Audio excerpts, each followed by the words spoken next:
Қайырлы күн, құрметті көрермен.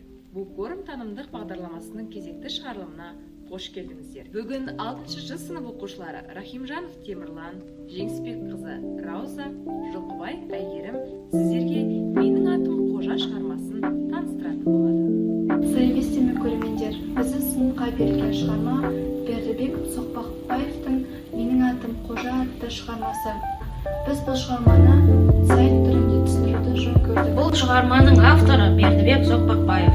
Бердібек Соқпақбаев 1924 жылы 15 қазанда Алматы облысы Нарынкөл ауылында туған. Шығармашылық жолын өлеңмен бастаған және балалар мен жасөспірімдерге 20-дан астам кітап ұсынды. Олардың бірі «Менің атым Қожа», «Жаққа саяхат» және «Бозтөбеде бір қыз бар» деген тағы да басқа өлеңдер жазған. Повесте кішкентай қожаның мектептегі оқиғалары туралы айтылған. Ол қанша бұзық жасаса да, ол жақсы бала болғысы келеді. Оның арманы жазушы болу. Ол мектепте Жанар деген қызды жақсы көреді. Тіпті оған өлеңдер жазады. Жанар ол сыныптағы үздік қыз.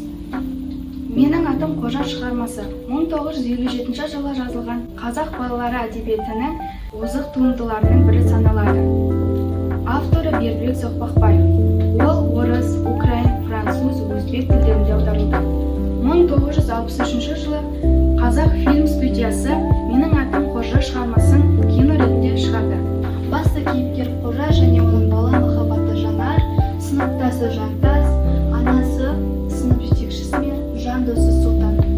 Қожаның бойынан алатын ең жақсы қасиет ол өзін-өзі тәрбиелеу. Біз де Қожа секілді өз кемшіліктерімізді және оқудағы кедергілерімізді түзеуіміз керек.